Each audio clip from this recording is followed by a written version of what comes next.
anugerah-Mu telah berlalu.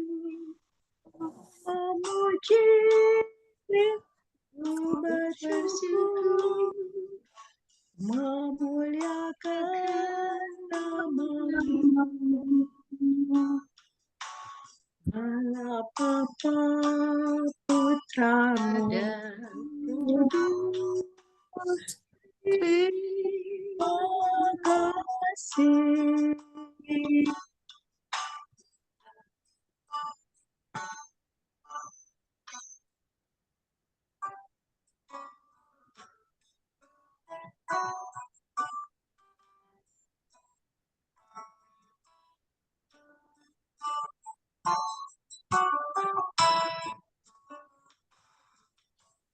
Selamat pagi Bapa, selamat pagi Yesus, selamat pagi Roh Kudus. Terima kasih atas anugerah-Mu. Salam kabar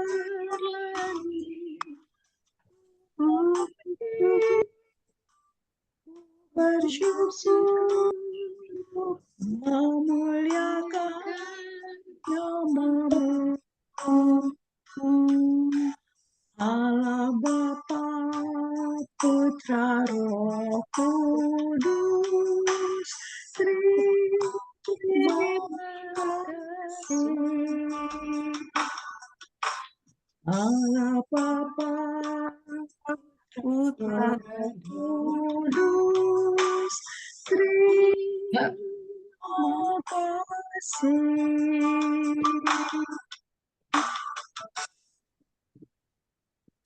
Silakan Ibu Anita. Ya, untuk menyampaikan renungan firman Tuhan dipersilahkan Ibu Anita Gisal Lubis. Mari kita berdoa. Segala puji, hormat, kemuliaan bagi-Mu Allah Bapa. Syukur terima kasih kami Tuhan Yesus yang baik. Kuasa Roh Kudus-Mu mempersatukan roh kami di dalam kemuliaan-Mu. Untuk boleh Tuhan beribadah, menyembah, memuji, muliakan Engkau lewat Women KFI ini Bapak, bersama pembicara kami yang Tuhan panggil, pilih dan utus untuk menyampaikan materinya, bagaimana mengatasi depresi. Kami percaya ini bukan kebetulan, tapi karena kuasa Roh Kudus-Mu yang telah menugaskan Dr. Rita untuk boleh Tuhan Yesus, Dr. Rita ini yang begitu banyak pengalaman untuk mengatasi depresi, membagikan semua Tuhan ilmunya bagi kami para perempuan di Kingdom Family Indonesia ini. Kami akan menyampaikan sedikit isi hati-Mu. Berfirmanlah Engkau, kami siap mendengar. Izinkan telinga kami mendengar dengan baik dan kami mampu mengaplikasikannya dalam kehidupan kami sehari-hari. Sertai Tuhan signal ini agar terus baik untuk memuliakan Engkau. Dan kami percaya kuasa-Mu dahsyat luar biasa bekerja pada hari ini. Kami para pendengar Engkau beri sukacita damai daripada-Mu. Terpuji termulia Engkau Bapa kekal selamanya. Dalam nama anak-Mu Yesus Kristus kami berdoa dan mengucap syukur. Haleluya. Amin. Salam Bapak dan Ibu terkasih dalam Yesus Kristus. Firman Tuhan hari ini adalah sangat singkat. Dan tanggal 8 ini kita menyampaikan dari 1 Petrus 2 ayat 18 sampai 25. Sebab segala sesuatu yang ditulis dahulu telah ditulis untuk menjadi pelajaran bagi kita, supaya kita teguh berpegang pada pengharapan oleh ketekunan dan penghiburan dari kitab suci. Roma 15 ayat 4.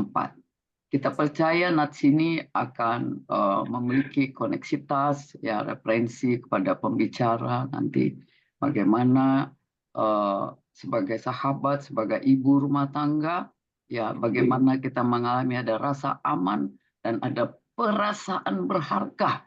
Nah, mungkin itu selalu yang didengungkan oleh para ibu atau bapak, ya. Nah, elemen penting dari emosi yang sehat, ya. Jadi kita selalu merenungkan bagaimana firman Allah supaya bisa menguatkan kita di dalam melakukan seluruh aktivitas kita sehari-hari. Nah, perasaan berharga yang kita miliki itu selanjutnya kita tahu bahwa tak satu pun dapat memisahkan orang-orang percaya dan orang-orang yang tidak percaya. Ya, hanya karena apa? Karena kasih karunia semata di dalam Kristus Yesus. Bahwa ayat ini sangat memperlihatkan betapa Allah yang menganggap kita berharga melalui kasihnya kepada manusia yang terbesar.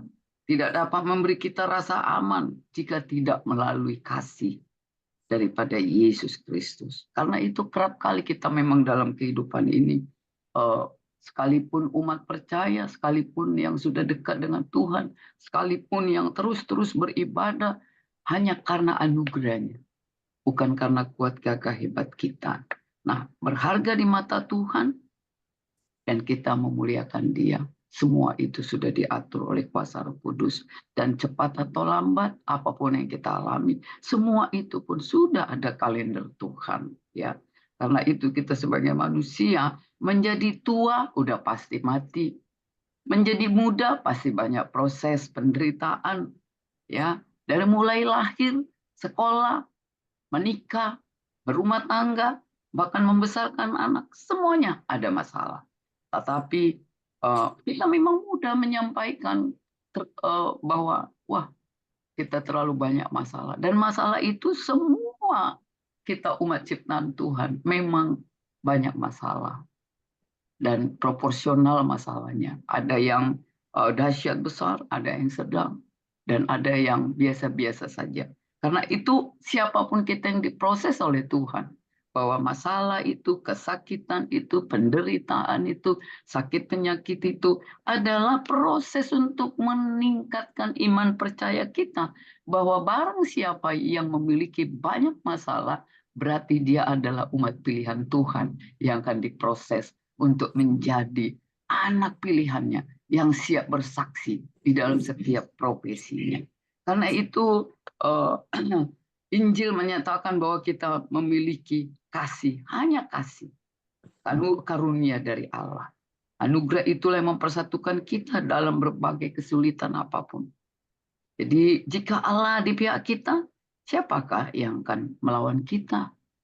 Pasti kita diberbekali. Artinya Tuhan menjamin keselamatan hidup kita. Dan kuasa mana yang dapat untuk menjatuhkan kita? Tiada, kecuali kuasa Allah.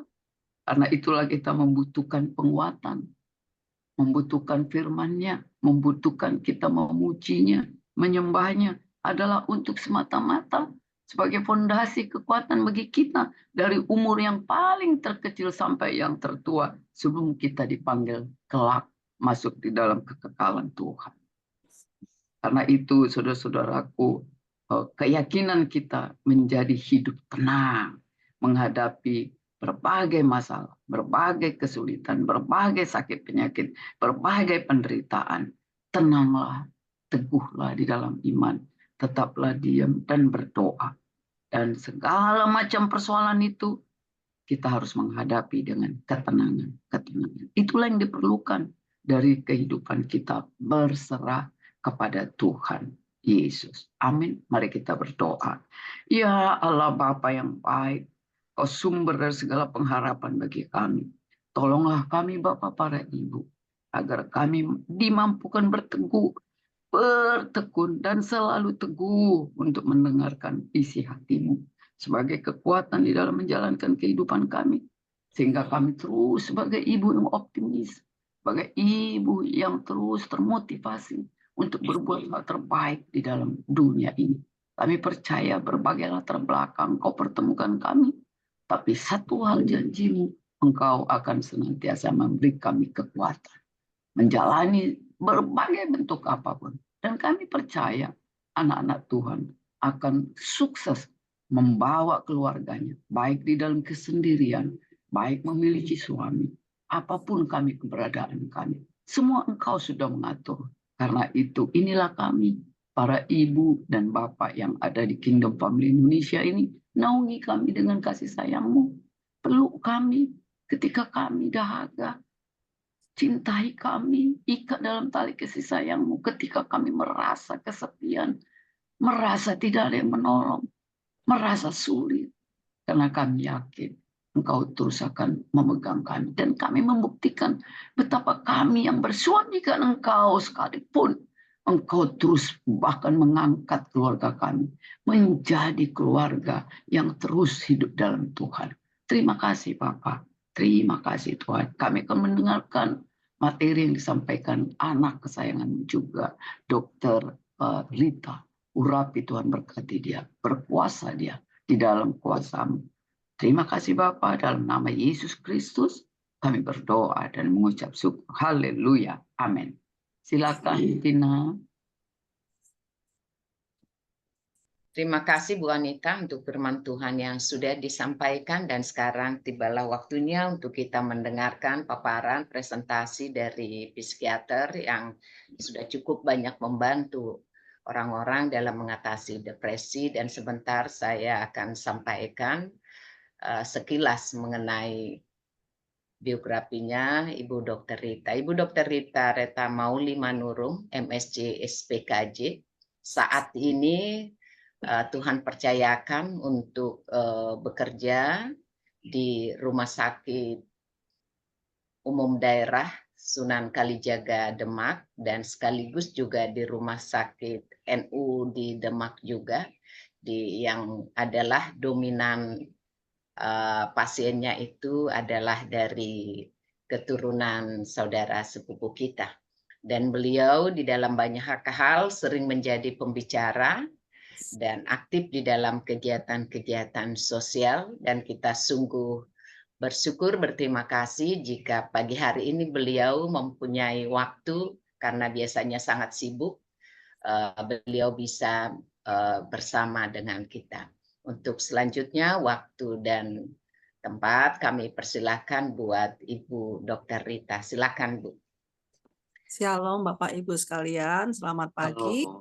Salam Ibu.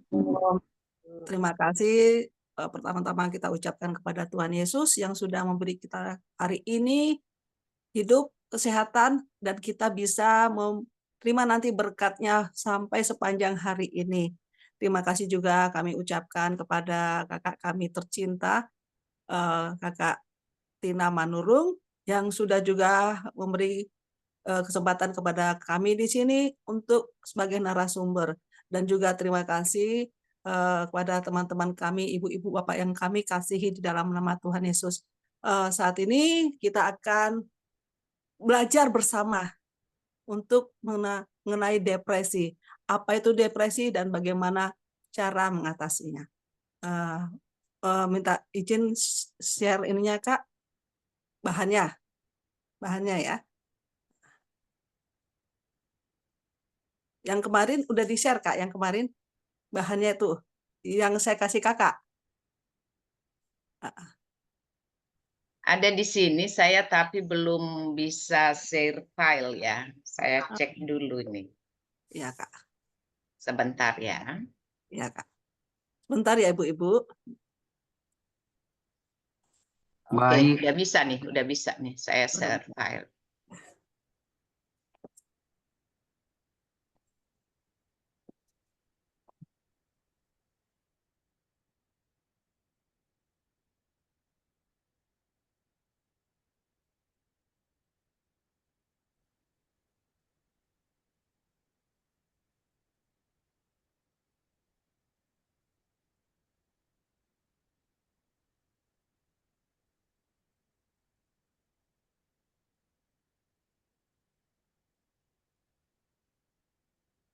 Oke, sudah ya? Ya. Terima kasih ya Kak. Di sini Sama-sama. Di sini kita sama-sama mempelajari apa yang dimaksud dengan depresi dan bagaimana cara mengatasinya. Karena ini kita setiap hari akan mengalami yang namanya depresi bagi orang yang kurang percaya. Nah, lanjut Kak.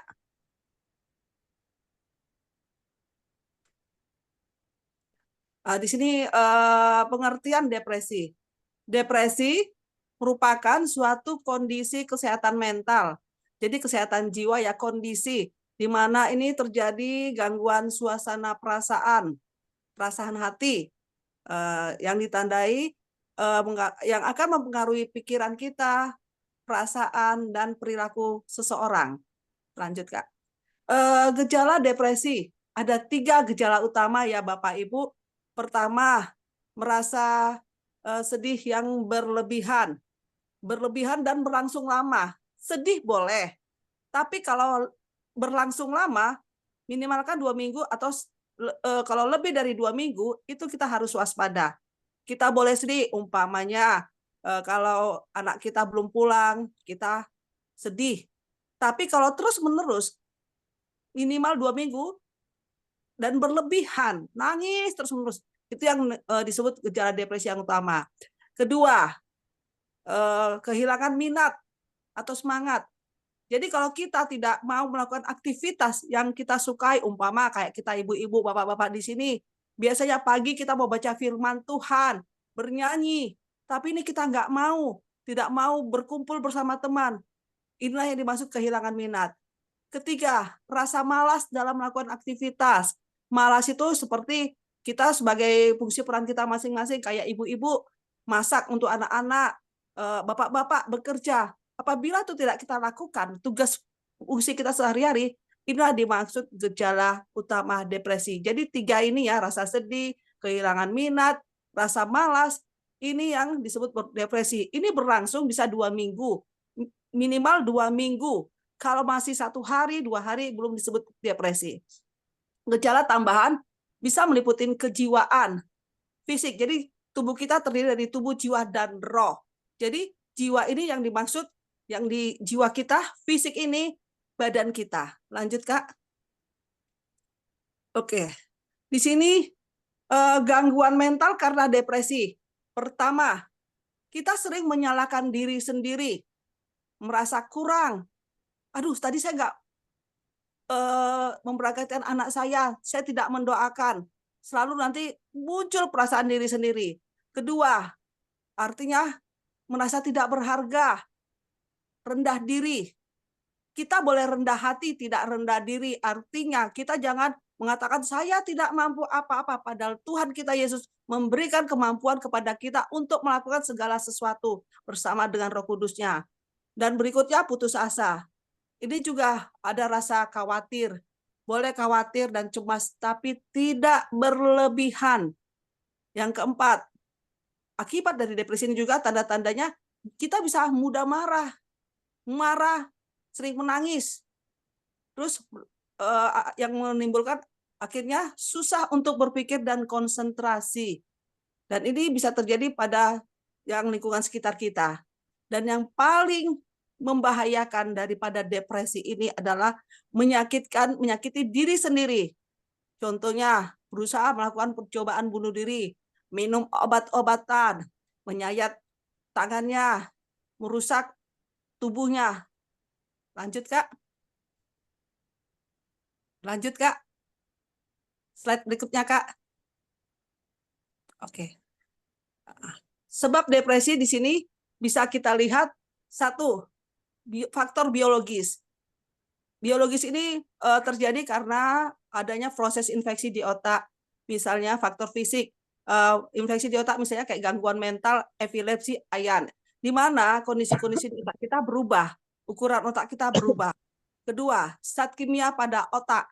Zat kimia itu seperti misalnya air H2O, di mana tubuh kita terdiri dari beberapa zat kimia. Ini tidak seimbang. Berikutnya, faktor hormonal. Faktor hormonal artinya kita kan punya hormon, seperti ibu-ibu, kita punya hormon yang namanya estrogen, progesteron, bapak-bapak androgen. Ini terjadi ketidakseimbangan.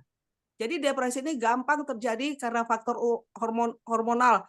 Contohnya pada waktu kita menstruasi, di mana kita akan marah, sakit, ya itu karena gangguan keseimbangan hormonal yang akhirnya nanti kita akan cemas, takut, lama-lama jadi depresi. Berikutnya faktor keturunan. Kalau orang sudah memiliki riwayat keluarga yang memiliki depresi, baik bapak atau ibunya, pasti akan muncul ke salah satu anaknya. Apabila kromosom yang dominan ada di anak itu, maka akan muncul keturunan kepada anak-anaknya. Kelima, stres dari luar. Masih lanjut tadi Kak, stres dari luar. Jadi faktor-faktor membuat kita stres, kita tidak berkelahi dengan teman kita tidak mengerti, kita mau dimengerti sama teman-teman kita tidak bisa dengan lingkungan tetangga kita, ada tetangga kita punya sesuatu yang baru, kita cemburu di situ. Berikutnya kondisi medis, misalnya penyakit gula, penyakit darah tinggi. Berikutnya karena obat-obatan, ini biasanya pada pengguna fungsi alkohol ya. Dan berikutnya adalah kepribadian. Kepribadian seorang itu kalau kepribadiannya tertutup, ini tidak mau bicara, tidak mau curhat di sini, makanya kita sebagai manusia Tuhan bilang berceritalah mau kepada Tuhan maupun sama kita. Berikutnya faktor risiko depresi. Di sini kalau kita mengalami kelelahan dan yang tadi Kak masih Kak kelelahan dan keturunan serta adanya penyakit kronis. Lanjut. Jenis depresi. Ada depresi ringan, sedang, dan berat. Apabila depresi ringan, ini belum memerlukan pengobatan. Kita dapat melakukan aktivitas kita sehari-hari, baik sebagai fungsi peran ibu atau sebagai fungsi sosial dengan teman-teman sesama kita gereja, dengan tetangga kita. Ini berlangsung sekitar 2 minggu tanpa gejala yang berat. Sedangkan depresi sedang, ini perlu pengobatan. Karena apa? Mengganggu salah satu aktivitas sehari-hari kita. Umpama kita nggak mau makan, nggak mau minum, terus ini berlangsung 2 minggu atau lebih. Yang ketiga, depresi berat. Ini perlu pengobatan. Karena di sini kita sudah tidak mampu lagi melakukan aktivitas kita. Kita sudah lebih banyak mengurung diri di kamar, tidak mau makan, minum, tidak mau melakukan fungsi sosial kita, sosialisasi kita, tidak mau komunikasi, bahkan ada biasanya tindakan bunuh diri. Depresi berat terbagi 2. 1, depresi tanpa gejala gangguan jiwa. Kedua, depresi dengan gejala gangguan jiwa. Gejala gangguan jiwa yang dimaksud adalah mau melakukan tindakan bunuh diri. Lanjut, Kak. Cara mengatasi depresi. Di sini kami selalu menekankan kepada kegiatan agama. Sesuai dengan agama kita, bahwa Tuhan mengatakan kita harus berdoa, kita lebih banyak bersyukur, dan Tuhan mengatakan dalam firman Tuhan bahwa segala khawatir kita serahkan kepada Tuhan, sebab Ia yang akan memelihara kita. Dan juga Tuhan mengatakan artinya obat yang gembira adalah hati yang gembira adalah obat. Kedua berikutnya kita menerapkan pola makan sehat. Ya, umpama faktor-faktor yang ada dalam tubuh kita, misalnya sakit diabetes, kita kurangi gula, ya, atau kolesterol, kita kurangi makan makanan yang bersantan, jeroan, gitu ya. Terus berikutnya, Bapak Ibu, kita harus olahraga rutin. Ya, kita olahraga secara rutin menurut kemampuan kita, olahraga ringan aja, jogging, umpama jalan pagi aja, nggak usah lari, sesuai dengan umur kita. Berikut tidur yang cukup dan berkualitas. Waktu tidur adalah 6 sampai dia tidak memiliki yang berkualitas, artinya banyak tidurnya. Kelima, kita harus melakukan hobi. Di antaranya, kayak saya pribadi, saya senang healing Bapak Ibu, sering jalan-jalan dan nyanyi. Berikutnya, menerapkan pikiran positif. Depresi dapat diatasi jika ada kemauan untuk sembuh. Jadi sembuh itu dari diri kita sendiri, berpikiran positif, dan ada dukungan dari keluarga, serta mendekatkan diri pada Tuhan. Lanjut, Kak. Udah, terima kasih Bapak Ibu untuk depresi ini. Acara selanjutnya kami serahkan Kakak. Jika ada yang mau bertanya, boleh Bapak Ibu. Sudah, Kak? Terima kasih Bu Dr. Rita. Nah, buat para ibu di Kingdom Family Indonesia, Ibu, Silakan yang mau bertanya, mumpung ada Bu Dokter. Bu Silakan. Tina, Bu Tina, slide sebelum ini tuh tadi gimana? Depresi dapat diatasi itu ada apa tadi? Coba yang sebelum ini. Nah, bukan. Selanjutnya nih. Ini 4 pokok ini aja kali yang jangan diputus dulu. Ibu Tina Pandu memoderasi teman-teman, ya toh, supaya bagaimana kan ini depresi dapat diatasi jika. Nah ini dipertanyakan aja Bu Tina. Iya, jadi apapun segala sakit penyakit yang terutama ya dari psikiater, dari psikolog, dari konselor, ini yang pertama memang harus ada kemauan dari penderita itu untuk sembuh.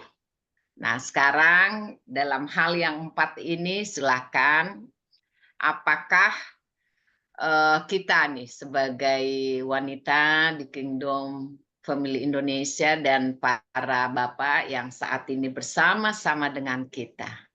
Bagaimana kita melihat yang pertama ini, kemauan untuk sembuh untuk kita. Dan apabila ada yang mau bertanya lebih jauh, bagaimana kemauan untuk sembuh itu bisa muncul dari diri kita masing-masing, silakan bisa menjadi subject to be discussed. Nah mungkin coba dari saya ya. Saya juga dulu pernah mengalami depresi. Ya, karena saya menikah terlalu muda. Umur 21,5 sudah menikah. Ya, masih tingkat 1. Jadi beda saya 10 tahun sama suami. Jadi ini juga tidak mudah ya, ada persesuaian gitu. Secara saya masih punya keinginan untuk sekolah. Ya memang akhirnya jadi sekolah juga gitu. Tetapi saya tuh memang memiliki keinginan, optimisme yang begitu besar, ingin menjadi orang yang berhasil. Itu yang ada dalam benak saya. Tapi bagaimana saya memulai? Nah, itu saya memiliki kemauan yang tinggi. Pertama-tama yang saya lakukan itu ya saya berkonsultasi seperti tadi kata Bu Tina. Ya, saya datang ke dokter. Ini bagaimana saya harus bagaimana kemauan saya itu ingin orang yang berhasil lah gitu. Ya, kaya dalam segala hal gitu ya. Nah, dulu cita-cita saya mau jadi dokter nih, Dokter Rita. Tapi di farmasi itu pun hanya sampai tingkat 1 di USU. Habis itu saya menikah. Nah ini kan berat kondisinya. Punya terus 1 tahun belum punya anak, berobat dulu baru punya anak. 3 tahun jaraknya punya anak kedua, baru ketiga seperti itu.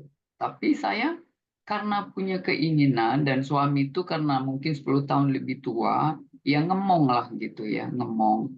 Ya dia pikir ya memang harus sekolah, ya dia sekolahkan, dia bantu gitu ya. Nah, tapi yang menjadi stressing buat saya kenapa saya bisa sampai saat ini kuat, ya karena saya mencari Tuhan. Itu dulu saya pertama sekali ke persekutuan doa di Tiberias karena dekat di Kelapa Gading. Ya saya di situ hampir seminggu. Itu hampir 4 hari saya di sana. Tapi hari Minggu saya di AKBP. Nah seperti itu kemauan saya yang begitu besar. Sehingga saya melupakan masalah-masalah yang saya hadapi dan saya terus diproses oleh waktu ngurus anak ya, bersekolah juga gitu. Terus saya juga bekerja. Entah bagaimana caranya Tuhan atur semua. Dulu saya pertama sekali itu karena saya di farmasi, saya bekerja jadi detailer. Nah, bayangkan itu detailer. Waktu tinggal sama orang tua, kuliah, ya turun naik mobil. Begitu nikah, tidak ada mobil. Ya kan, namanya baru nikah. Jadi memang hidup sangat dari mendasar. Tapi setelah saya terus beribadat, ya terus saya mencari Tuhan, ya saya berkekuatan gitu. Saya setuju kata Dokter Rita tadi, pas sedih itu pasti. Apalagi kita tipologi mungkin dari 2 orang tua yang berbeda ya. Saya orang yang termasuk mudah berempati, sensitif gitu, tapi bukan sensitif yang negatif ya gitu. Jadi saya mau jangan ada perempuan lah yang eh, terbelenggu oleh depresi. Jadi betul kita harus curhat kepada Tuhan. Cuman ini Bu Dokter Rita, kalau kita curhat, saya selalu mengatakan jangan kepada manusia, harus kepada Tuhan, berdoa, berbicara, berteriak di kamar. Udah setelah selesai itu sukacita. Ya itu aja dari saya. Nah akhirnya saya sampai saat ini ya anak saya 3, yang pertama ya dokter itu, yang kedua ya menjadi pengusaha, yang ketiga menjadi notaris. Jadi 2 keluarga kami notaris, 2 dokter, 1 bekerja menantu. Seperti itu. Tapi yang saya mau lihat adalah gambaran yang diberikan Tuhan itu positif ketika kita kuat dalam mengalami berbagai masalah, larinya hanya kepada Tuhan. Semua Tuhan bentuk menjadi baik. Maka itu saya selalu bilang lukisan hidup kita itu terlihat ketika garis finish anak-anak kita bagaimana menggapai masa depannya. Itu mungkin dari saya, Dokter Rita. Terima kasih, sangat luar biasa materinya pagi hari ini. Silakan Bu Dokter Rita untuk menanggapi. Ya, terima kasih Bu atas pengalamannya. Ya memang faktor depresi itu predisposisi pertama seperti tadi yang saya bilang biasanya pada wanita. Lebih banyak faktor depresi pada wanita. Kenapa terjadi? Karena kita perempuan itu pakai perasaan, not thinking. Jadi semua kita rasakan. Padahal misalnya anak sakit sedikit, padahal sakitnya sakit gigi, kita merasakan dan berpikir yang macam-macam. Nanti jangan-jangan anak saya panas, demam, sakit, BB segala macam kita sudah memikirkan. Ya itu yang berikut, itu yang harus kita pikirkan. Janganlah memikirkan melampaui batas kemampuan kita. Ya, kesusahan hari ini cukup hari ini. Apalagi ibu di usia muda sudah menikah, pasti hidup senang, terus dapat suami yang artinya harus mengurus suami, itu memang menyebabkan artinya depresi. Puji Tuhan ibu bisa melalui. Tadi maksud saya Bu, di sini pertama ada kemauan untuk sembuh, dan kedua kita memang yang pertama curhat dulu kepada Tuhan. Terus ada kemauan untuk sembuh. Maksud saya kita bercerita bukan kepada artinya kepada orang yang kita percayai, terutama suami, anak atau keluarga yang paling inti. Itu maksud saya, kita curhatnya kepada orang-orang terdekat yang kita percayai. Bisa itu ya kepada suami sendiri, orang tua. Yang penting kalau kita mengalami kesedihan atau depresi atau kecemasan, kita curhat kepada orang yang tepat. Itu maksud saya Bu. Bukan sembarang orang atau ke pendeta kita kalau kita memang mau. Tapi paling bagus di sini seperti ada dukungan keluarga. Kesitulah kita curhat. Itu maksud saya ya Bu ya. Puji Tuhan Ibu sudah bisa melampauinya. Jadi karena Tuhan semua tahu apa yang kita rasakan. Amin. Itu ya. Terima kasih Bu untuk sharing pengalaman Ibu. Saya salut sama Ibu bisa semua melaluinya. Amin, amin, amin Bu. Ya, tanpa perlu harus berhubungan dengan Dokter Rita ya. Iya Bu. Iya. Dokter Rita di Semarang toh. Di Semarang. Boleh nanti WA saya Bu. Jadi sebenarnya saya selalu bilang ke pasien-pasien saya di sana Bu, namanya Sunan Kalijaga, Kota Wali. Banyak dari saudara sepupu kita yang di sana. Mereka sampai mengira saya, maaf saya nggak apa-apa cerita sebentar ya. Mengira saya seorang Muslim. Saya tidak pakai jilbab. Semuanya pakai jilbab. Dari 3 kami psikiater, mereka memilih saya paling banyak.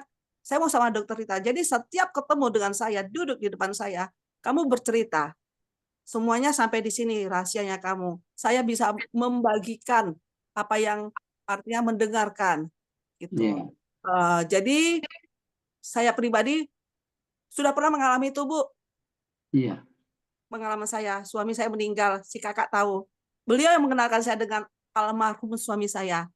Di tahun 2012 sudah meninggal. Waktu itu saya masih anak-anak, masih kelas 1 SD, paling besar kelas 3 SMP. Saya merasa sedih sekali. Kenapa ini Tuhan?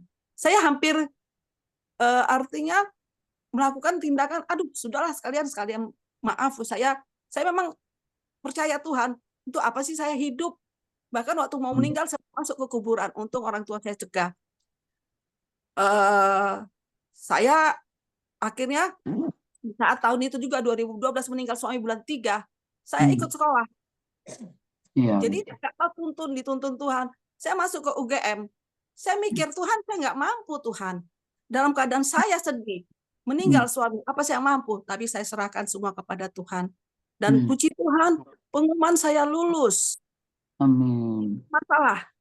Bapak, orang tua saya bilang, masa kamu di UGM, anakmu di Semarang?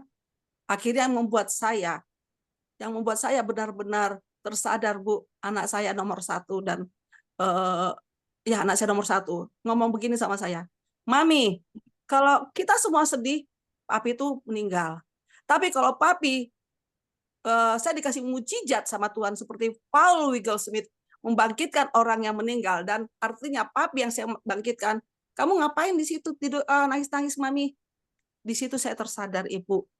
Saya bilang terima kasih Tuhan. Melalui anak seorang SMP kelas 3 bisa kau pakai. Selama ini orang tua saya semua nggak peduli saya. Masa gara-gara 1 orang, 3 orang kau korbankan Inang, anakku, katanya Bapak. Ya, di situ saya tersadar, saya bangkit, saya ujian, saya minta, dan ujian juga saya tetap mengerjakan tugas saya. Dulu saya kerja di RSC. Jadi saya pagi-pagi ujian jam 10. Saya pagi-pagi pasien saya selesaikan dulu. Karena Tuhan berkata, setiap ada perkara kecil maka akan kukasih kau perkara besar. Saya selesaikan pasien saya jam 3, jam 4, saya follow up pasien saya, 1 ruangan bisa sampai 50, saya berangkat ujian. Saya nggak tahu, saya tidur di mobil, hanya Tuhan. Dan ujiannya itu semua 100 bahasa Inggris. Ya. Nah, tapi puji Tuhan saya bisa kerjakan karena pengalaman saya dan wawancara juga jurnal yang singkat cerita Tuhan memberikan saya kelulusan. Saya tahu di balik duka ada suka, di balik hujan ada pelangi. Disitulah timbul masalah. Kenapa kamu di sini? Akhirnya anak saya nomor 1 berangkat, Mami. Kalau Tuhan sudah mengizinkan Mami, berarti semua jalan terbuka seperti di Wahyu. Apa yang sudah dibuka sama Tuhan tidak ada seorang pun yang nutup. Di situ saya bersaksi, saya yang paling tua, Bu. Ujian, saya yang paling tua umurnya 40 lebih. Tapi Tuhan kasih kemampuan saya untuk ya bisa saya dalam kuliah saya meraih 2 gelar dengan 2 tesis yang berbeda. Jadi disitulah maksud saya selalu minta sama Tuhan, Tuhan mampukan saya. Selalu saya tekankan, terutama di pasien-pasien saya yang beragama sepupu itu. Mereka tahu akhirnya saya Kristen, saya cuma bilang, hati yang gembira adalah obat. Lihat, burung-burung di udara Tuhan pelihara. Kita kok nggak bisa dipelihara? Akhirnya di situ saya mulai dipakai sama Tuhan, dan saya mau hidup saya dipakai. Mereka percaya, selalu bilang Tuhan Yesus memberkati. Selalu di setiap kata mereka, Tuhan Yesus memberkati, shalom. Bahkan muncul kata itu setiap mereka mau konsul ke saya, Bu. Ya puji Tuhan, itu pengalaman saya. Berkat buat semua orang. Terima kasih Bu Rita, sangat menginspirasi. Bu Tina, ini di ini aja. Slide-nya itu tuh biar kok diskusi. Iya, silakan. Ada lagi yang mau memperdalam dari slide mana saya buka? Saya mau bertanya aja, Ibu. Silakan Bu Lucy. Karena kebetulan nanti mungkin saya jam 6 harus keluar juga. Nanti sebelumnya mohon doa, teman saya ada anaknya meninggal di Rusia. Dan baru tadi malam sampai jam 10:30 kami masih di rumah sakit. Katanya sih meninggalnya karena nuklir. Jadi wajah ini semua udah geser. Udah geser karena pengaruh nuklir. Jadi di rumah sakit juga, di rumah duka juga kita semua pakai masker. Katanya nanti jam 11 harus dikubur. Padahal baru tadi malam sampai di Jakarta gitu. Jadi mohon doa, nanti mungkin saya mohon izin Ibu nanti jam 6 saya udah keluar. Terima kasih Ibu Dokter Rita, sangat diberkati untuk pagi ini. Saya mau cerita, saya juga pernah mengalami seperti yang Ibu sampaikan tadi. Di saat saya SMA, sebenarnya saya dari kelas 1 SD itu selalu juara 1. Tapi saat saya minta mau kuliah, orang tua selalu bilang, kebetulan saya anak pertama, nggak ada duit. Nggak seperti sekarang banyak beasiswa orang kan nggak ada duit gitu. Jadi saya pendam lah. Sementara saya itu atlet Sumatera Utara. Waktu masa Raja Inal Siregar, saya dikenal orang Lucy Simanullang di Sumatera Utara. Saya diminta jadi pegawai negeri di sana. Tapi saya bilang saya nggak mau di Sumatera. Pak Gubernur bilang kenapa? Di sini kamu pilih mau di pegawai negeri kuliah di mana nanti? Tapi saya bilang saya nggak mau di sini Pak. Akhirnya saya punya keputusan berangkat. Tapi dari SMP saya udah guru sekolah minggu gitu. Nah, ternyata keinginan saya waktu itu hanya 2. Kalau enggak pendeta, angkatan. Tapi angkatannya bukan sipil. Bukan sipil, bukan yang duduk di kantor. Jadi maaf Ibu, saya kalau pakai rok agak susah karena agak-agak tomboy. Jadi dan saya pengalaman tahu pakai lipstik setelah sudah di Jakarta. Nggak pernah saya pakai bedak, nggak pernah saya pakai lipstik, agak tomboy saya. Jadi laki-laki dulu bini sama saya, jangan didekatin si Lucy kayak laki-laki itu. Itu. Nah, sampai saya di Jakarta, pikiran saya harus jadi atlet, kalau nggak pendeta. Tapi karena orang tua tadi berangkat di Jakarta. Sampai orang tua saya jual tanah untuk saya ikut testing dulu kan tahun 90 kalau mau masuk angkatan siapa deckingnya. Gitu, siapa deckingnya. Jual tanah orang tua saya tes di Komdak, saya tes semua berapa kali saya tes di Jakarta sampai badan saya udah korengan di angkatan udara, katanya bahasa Inggris saya kurang. Tapi kalau di prestasi semua saya bisa. Nah, ternyata yang terakhir kan batas umur, Bu. Setelah udah batas umur, tes terakhir lah ini udah umur yang ya udah di terakhir-terakhirnya. Ternyata saya gagal. Dan gagalnya pertanyaan saya, ibu-ibu yang membuat saya itu sampai sekarang itu di dalam pikiran saya, orang Mabes lain, Mabes Cilangkap Jakarta bertanya sama saya. Karena waktu itu ujian Jawa tertinggi Lucy Simanullang. Mereka panggil saya ke satu ruangan. Kamu siapa deckingmu? Siapa yang bawa kamu di sini? Dari mana kamu ini? Karena dilihat prestasi saya, karena saya kan atlet Sumatera Utara, dilihat semua. Dibawalah saya ke satu ruangan. Di Mabes ini Bu. Terus agamamu apa? Saya Kristen, saya bilang. Karena mencokol nama saya dinilai itu tertinggi, akademiknya tinggi. Terus gerejamu apa katanya? HKBP. Wow, katanya gitu. Disitulah bergejolaknya masalah HKBP. Saya nggak tahu menahu masalah politik, tapi saat itu dampaknya ke saya. Terus pertanyaannya sama saya, sebagai jemaat, apa tanggapanmu tentang dilema yang terjadi dalam tubuh HKBP, kedua kepemimpinan? Saya berpikir, Tuhan, saya ini kok pertanyaannya yang aneh-aneh ini. Kok jadi masalah HKBP? Saya jawab, agama saya mengajari saya menghormati pemimpin. Tapi tahu Bapak Ibu, langsung nama saya di layar sih, udah hilang lalu Lucy Simanullang. Tanah sudah melayang di kampung. Saya di Jakarta depresi anak pertama Ibu. Aduh, karena orang tahu di Medan Lucy di Jakarta ini. Saya kalah. Aduh, saya depresi itu bagaimana ini saya Tuhan. Saya dikenal orang kok enggak ini. Tapi tekad dalam hati saya. Sampai saya bilang gini, nangislah saya di gudang peluru Mabes. Tuhan tidak sayang sama saya. Itulah pertanyaan saya. Nangis saya, Bu. Tuhan tidak sayang. Kalau saya sayang, Tuhan sayang sama saya. Gagalkan aja saya pertama kali ujian. Kenapa saya di hari ke-7? Hari pertama, kedua, ketiga, 4 saya mulus semua. Kenapa harus hari ke-7? Saya menuntut Tuhan saat itu. Selasa tadi saya biasa ibadah, saya ngajar sekolah minggu, saya diam terus di kamar. Tuhan tidak sayang sama aku. Kalau Tuhan sayang, kenapa Tuhan gak buka jalan? Tapi saat itu ada paman saya bilang begini sama saya, Lucy, hidup kita bukan milik kita. Kamu tidak tahu jalan Tuhan buat hidupmu. Tapi saya mau sekolah. Saya nggak mau hanya tamat SMA, saya mau sekolah. Disitulah saya bertekad, Ibu, mau umur berapapun saya harus kuliah. Saya nggak mau kalah dengan teman-teman saya yang orang berprestasi karena orang tuanya mampu. Saya nggak mampu orang tua saya harus sekolah. Tahu nggak Ibu Rita, saya jadi S1 baru 2021 di umur 50 tahun. Puji Tuhan, Bu.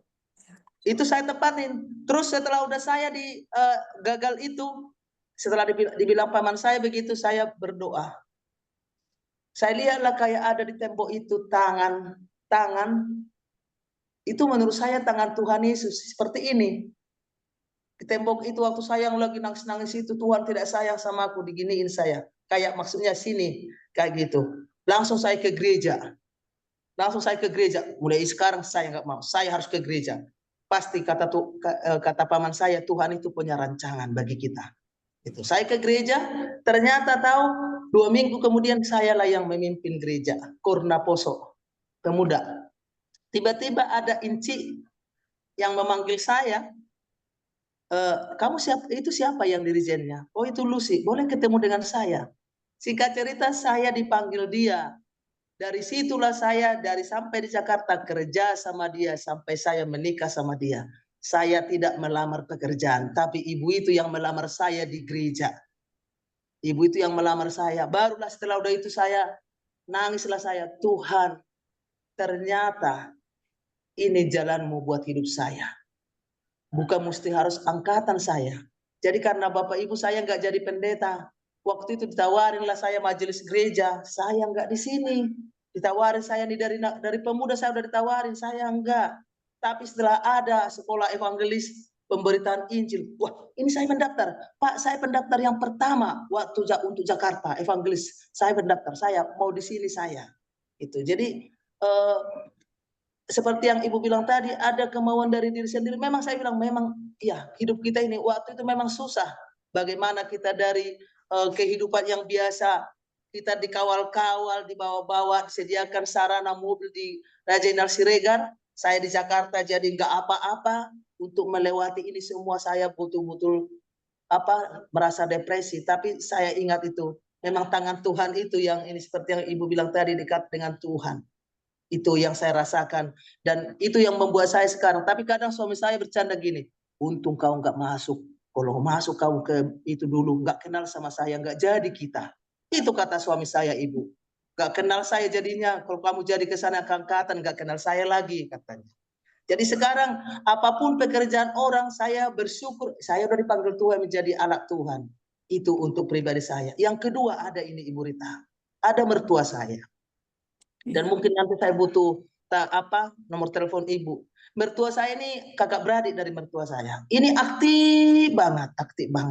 Tapi sekarang udah pas paling ngerinya kemarin menikah anaknya cuma satu-satunya anaknya. Dia bisa nggak hadir ke gereja, nggak peduli. Sampai sekarang anak cuma satu, udah baru kami nikahkan minggu kemarin. Dia mengurungkan diri, semua kegiatannya ditinggalkan. Jadi sekarang masih tinggal di rumah sendiri. Kadang kalau Amang pergi dikunci lah gitu. Kadang kami hanya berdoa. Jadi dia kosong pikirannya. Biasanya aktif ke gereja, nggak ke gereja. Biasa aktif di kegiatan, biasa happy-happy kemana, semua ditinggalkan. Sampai sekarang masih begitu Ibu. Jadi nanti mungkin saya, mungkin jalan Tuhan ini dipertemukan dengan Ibu. Mungkin saya nanti bisa konsul atau bagaimana kepada orang tua ini. Bayangkan anak satu-satunya menikah, dia nggak berani, nggak datang ke gereja. Nggak hadir. Baru sebulan yang lalu. Terima kasih, mungkin itu aja dari saya Ibu Rita. Tuhan Yesus memberkati Ibu dan keluarga, sukses terus pelayanannya Ibu. Terima kasih untuk materi yang luar biasa. Silakan untuk ditanggapi Bu Dr. Rita. Ya, jadi gini Bu, kembali lagi tadi saya lupa kasih batasan depresi. Depresi itu dalam waktu 6 bulan sampai 1 tahun.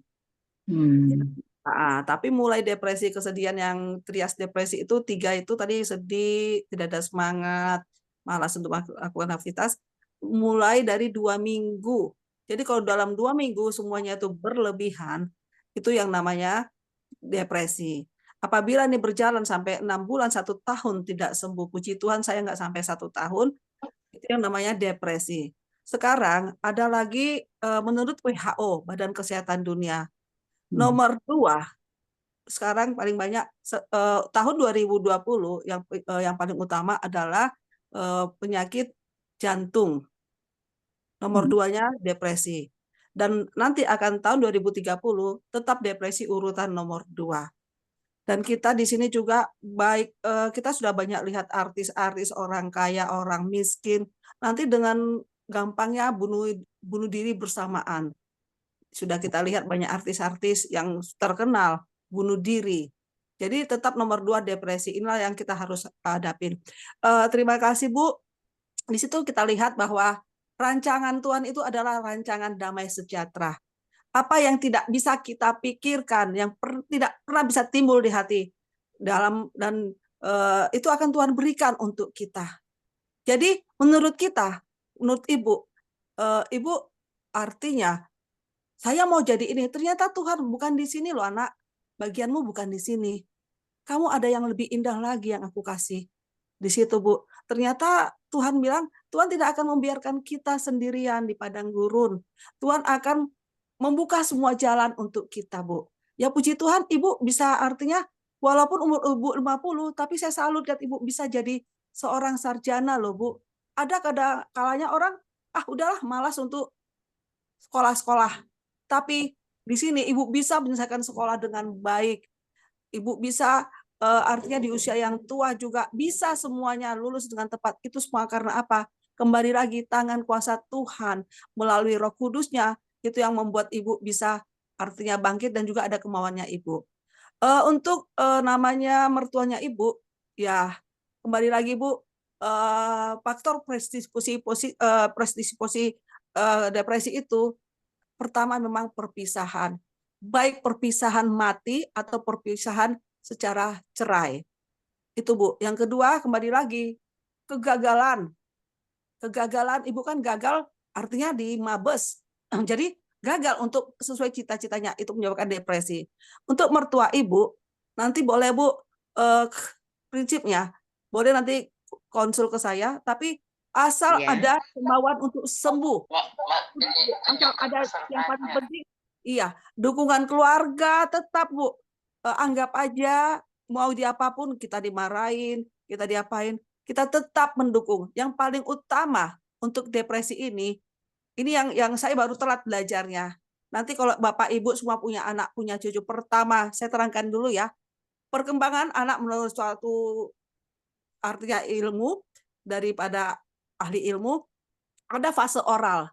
Fase oral itu artinya fase kita makan. Ya. Jadi kalau anak-anak dari 0 bulan sampai 1 tahun, 2 tahun itu menyusui. Mungkin ibu-ibu punya anak, punya cucu ya.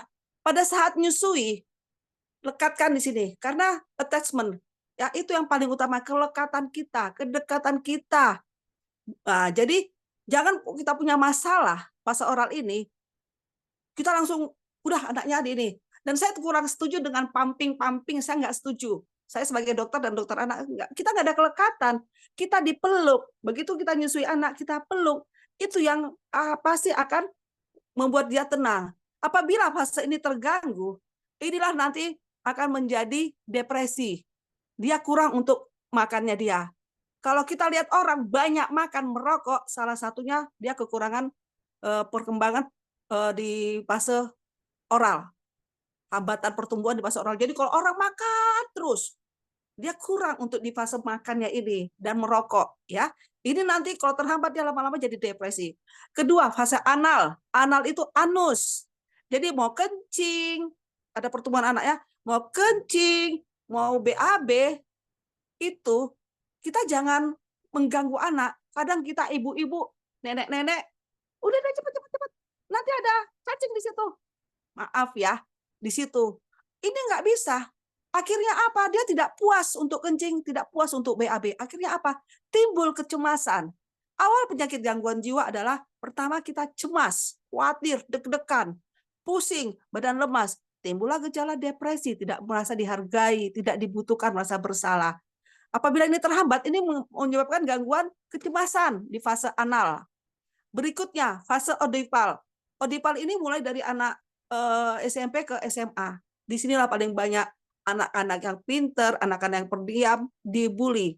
Pasien saya banyak di sini. Dibully, diejek. Di sinilah masa pertumbuhannya itu terganggu. Jadi Bapak Ibu tolong perhatikan nanti pertumbuhan dari anak-anak dan cucu kita ya Pak.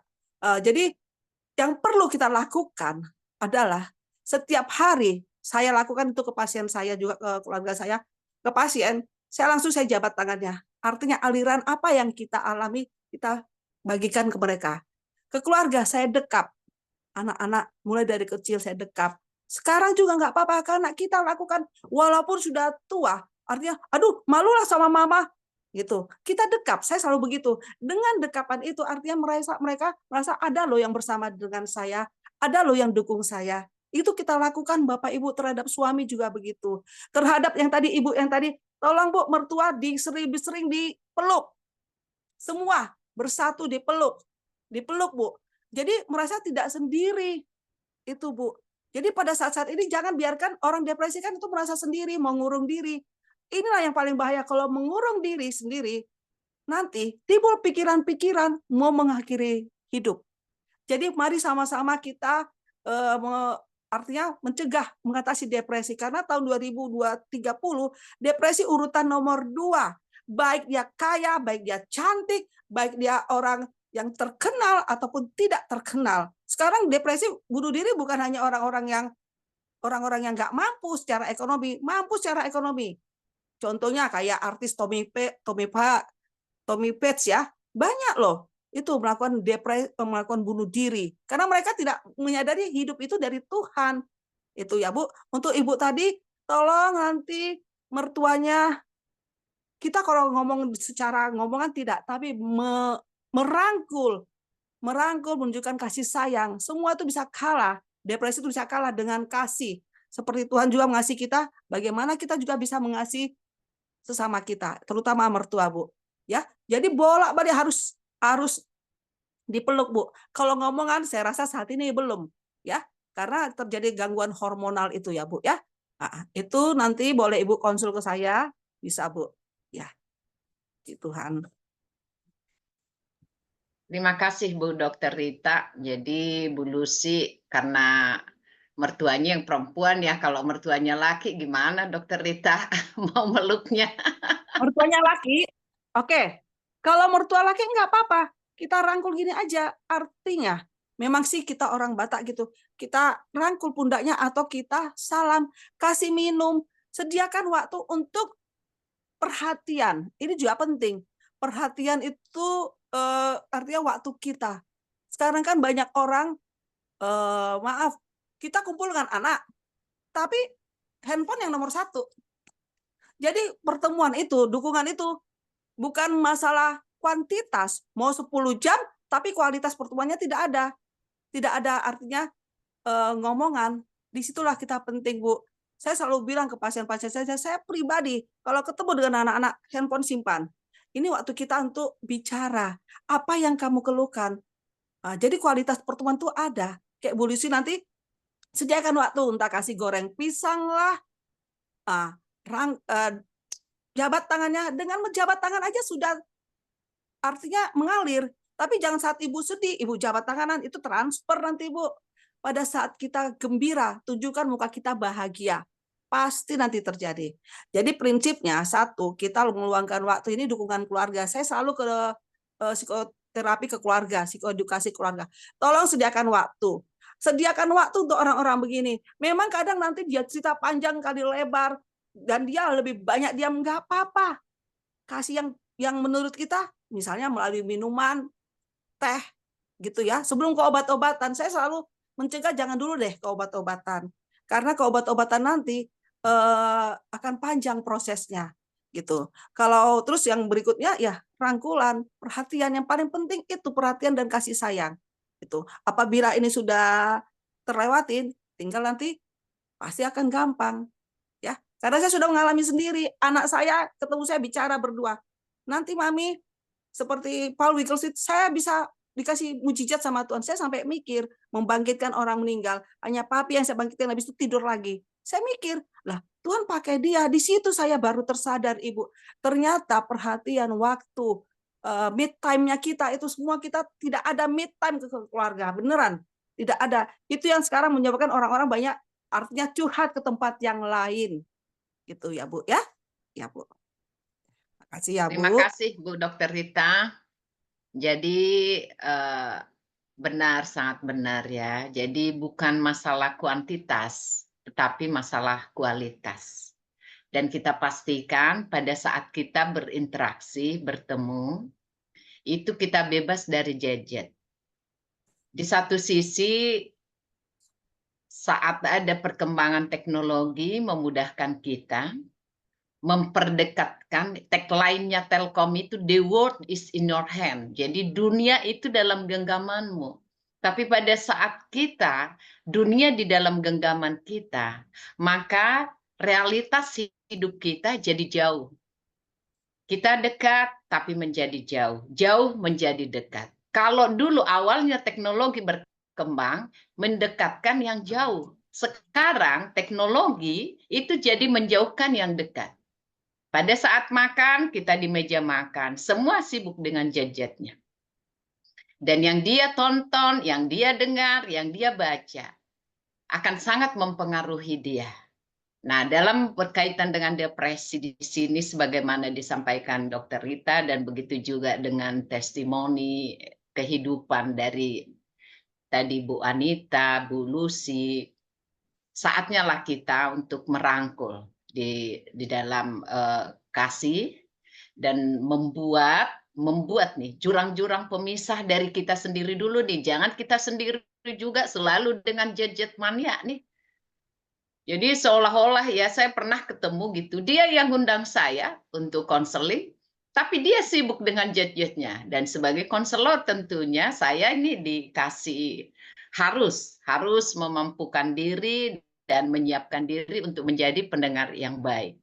Tetapi menjadi tidak efektif karena yang mau konselingnya sendiri, dia tidak mau untuk berubah dalam hal yang paling kecil ya, dalam hal ketergantungan gadget pada saat berdiskusi dengan orang lain sehingga dia tidak bisa menerima feedback. Nah, ini apakah kita juga termasuk dalam golongan seperti itu? Sambil berbicara, kita juga sibuk dengan gadget kita, dengan handphone kita, atau sibuk dengan pikiran kita. Silakan Bapak Ibu yang ingin menanyakan kembali, kesempatan yang sangat baik dengan Dr. Rita di pagi hari ini. Silakan Bu Barita.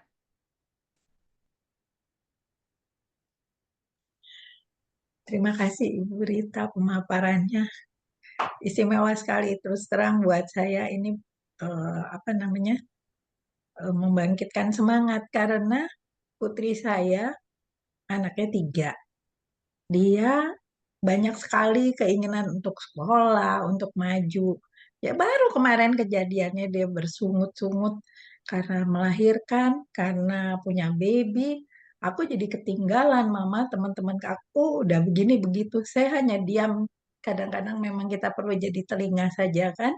Saya hanya diam, tidak komentar. Lalu sesudah dia tenang baru saya bilang bersyukur. Itu saja, perlu bersyukur. Terima kasih Bu Rita. Terima kasih Bu. Silakan Bu Rita untuk ditanggapi. Ya Bu, memang kita sebagai anak ya Bu, anak itu dia dalam masa usia produktif. Produktif artinya bukan hanya menghasilkan anak, tapi produktif dalam segala kognitif pikiran kemampuan. Ya, jadi memang pada masa kita produktif inilah muncul keinginannya kita. Ya, dia artinya punya anak, pengen sekolah. Tapi nanti Ibu bisa ngasih masukan mana prioritas utamanya kamu. Gitu. Saya juga begitu dulu Bu. Ini kakak saya saksinya. Saya nikah sebelum saya selesai jadi dokter. Sebelum saya selesai jadi dokter. Tapi saya izin sama almarhum suami saya sama mertua saya. Saya mau jadi dokter loh. Saya bilang gitu. Saya kuliah, maaf bukan di swasta, saya di negeri. Ini sudah saya perjuangkan. Pikiran saya nomor 1, saya jadi dokter. Pertama saya ke Tuhan, karena Tuhan sudah membuka jalan untuk saya bisa masuk fakultas kedokteran. Kedua, saya ingin membanggakan orang tua saya. Ketiga, ya saya nggak mau nanti semua hidup saya ditopang suami saya. Gitu Bu. Ya puji Tuhan, suami mendukung, mertua mendukung. Ya saya gini, jadi yang paling ininya Bu, saya cuma sebentar langsung hamil. Cuma 2 minggu masa ini. Saya kan bingung. Pada saat saya masa muda harus ngurus anak. Ada pikiran saya, waduh ini ngurus anak lagi. Akhirnya saya tanya sama kebetulan profesor, saya tanya, Prof, saya begini-begini. Terus dibilang gini, profesor ini ya puji Tuhan Kristen, dia bilang kalau Tuhan sudah kasih seperti itu, pasti itu rencananya Tuhan. Banyak orang yang setelah jadi dokter, dia tidak punya anak. Sudah banyak, Bu, teman-teman saya juga dan profesor-profesor lain banyak yang nggak punya anak. Disitulah, dan orang tua saya puji Tuhan juga mendukung saya, suami saya juga mendukung saya. Akhirnya ya bisa semua, artinya bisa jalan sendiri, bisa semua dikasih kemampuan. Jadi itu, Bu, nanti Ibu bisa kasih sama anak Ibu satu, mungkin bisa kasih contoh saya, atau yang berikutnya, semua itu rencana Tuhan. Tuhan tidak akan artinya sia-siakan kita. Anak itu adalah rezeki. Anak itulah adalah semuanya yang berkat yang Tuhan kasih. Gelar bisa tercapai seperti Ibu Lucy tadi ya. Bisa tercapai gelar di umur berapa aja. Tapi kalau anak, kemanapun, nggak akan bisa. Orang berjuang untuk mau anak bayi tabung. Tapi nggak ada. Karena apa? Tidak ada kemauan. Jadi ibu-ibu nanti kasih contoh-contoh itu. Banyak loh, contohnya nggak usah jauh-jauh lah, kayak artis-artis, banyak yang nggak punya anak. Inul Daratista, dia berjuang untuk mengeluarkan uang. Tapi kalau sekolah, kita tidak akan, semua sekolah terbuka. Pasti, kalau kita mau belajar, ada kemauan, pasti terbuka. Tapi kalau anak, semuanya rencana Tuhan. Kalau kita sudah menolak rezeki dari Tuhan, Tuhan juga tidak akan mau kasih itu. Jadi itu, Bu. Jadi Ibu terangkan bahwa prioritas utama adalah anak. Untuk mengurus anak, nanti kami orang tua akan siap. Ibu bilang aja, masalah gelar kami juga akan siap mendukung. Itu, Bu. Karena ini pengalaman saya pribadi ya, Bu. Karena makanya tadi kembali lagi, ada dukungan dari keluarga. Ini yang paling penting. Pada saat anak kita, keluarga kita, misalnya diam, atau ya baiknya dia curhat juga, kita dengarkan. Baik yang Ibu lakukan, Ibu mendengar, lebih baik mendengar, setelah itu nanti baru Ibu jelaskan. Jadi Ibu bilang ini, itu prioritasmu yang paling utama, Nak. Banyak yang nggak punya anak. Gitu. Ya, Bu, ya. Banyak sekali yang teman-teman saya dokter berhasil, punya duit banyak, profesor-profesor, teman saya spesialis, banyak yang nggak punya anak, Bu. Banyak sekali. Mereka pada saat menikah, pada saat sekolah, KB. Akhirnya apa? Keterusan. Akhirnya nggak punya anak, ngangkat anak. Ini kakak tahu Prof. Art tadi, dokter profesor kulit terkenal di Semarang ini, Kristen, mungkin kenal ya. Itu nggak punya anak, akhirnya ngangkat anak perempuan. Ternyata anak yang diangkat ini bermasalah nikah. Menantunya laki-laki ini, itulah yang menghabiskan beliau. Mengambil hartanya, sakit-sakitan sampai meninggal suami istri. Itu, Bu. Jadi yang prioritas utama bukan gelar. Tapi Tuhan bilang seperti firman Tuhan, engkau akan membawa keturunan. Seperti si Abraham bilang, beranak cucu kita. Itu yang utama, Ibu bilang. Yang paling utama beranak cucu.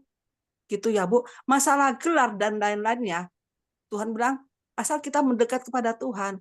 Matius 6 ayat 3, carilah dahulu kerajaan Allah dan kebenarannya, maka semua akan ditambahkan. Jadi Tuhan sudah sediakan mau makanan kita hari ini, mau gelar, mau apapun jabatan, Tuhan sudah sediakan, kita tinggal minta.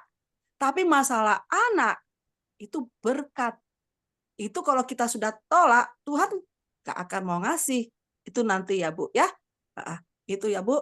Jadi puji Tuhan Ibu sudah bisa mendengar saat dia mengeluh, nggak apa-apa. Jadi pendengar yang setia dulu, Ibu.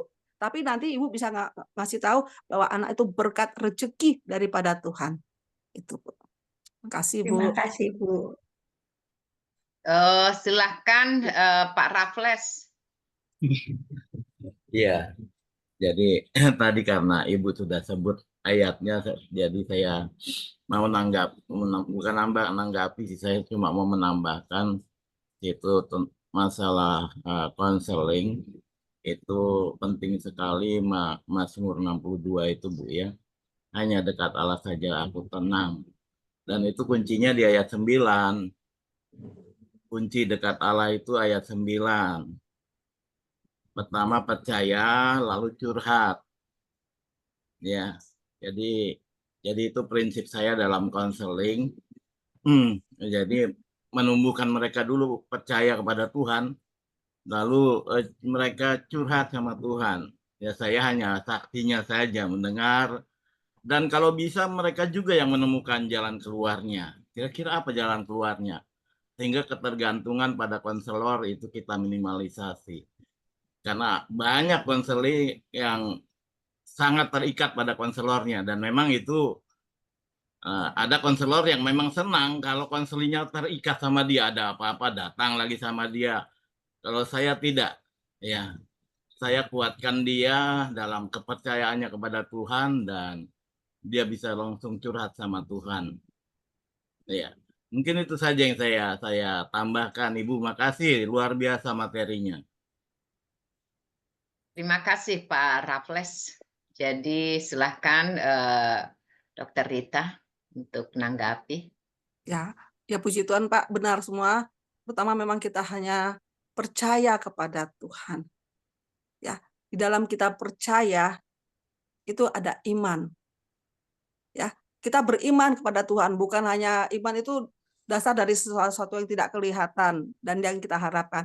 Jadi kita punya iman percaya bahwa Tuhan itu memampukan kita, memberi kita kekuatan, apalagi dengan pertolongan daripada Roh Kudus. Yang kedua, ya kembali lagi, saya setuju, kita jangan tergantung pada manusia, no dependent pada konselor. Ya, hanya pada Tuhan kita bergantung. Kayak saya sama dengan konselor Pak. Jadi kami kan psikiater, dok saya ini dok, ini saya bilang Bu, jangan percaya sama manusia. Saya manusia, saya paling nggak suka. Artinya, ya dokter yang menyembuhkan, saya manusia loh Bu. Saya juga bisa mengalami penyakit. Kadang dokter kok bisa sakit, saya juga manusia loh. Ya, jadi saya bilang boleh Ibu artinya mengambil sisi positifnya aja, tapi jangan bergantung dependen pada psikolog, psikiater, atau konselor. Jadi kita tidak meniadakan Tuhan. Saya selalu bilang ke pasien-pasien saya, alami Tuhan di hidupmu. Amin. Iya, kita harus mengalami, doa saya terus itu Pak. Saya harus mengalami Tuhan, biar Tuhan bentuk saya. Karena tujuan kita bukan hanya di dunia ini, di sorga. Jadi kepada pasien saya, dok, saya kok sedih begini. Ya sudah, Ibu tolong, terutama mereka ya yang Islam itu. Saya tidak bilang Allah, tidak. Ibu tolong panggil nama Tuhan. Tuhan yang Ibu sembah, panggil namanya, Tuhan hadir.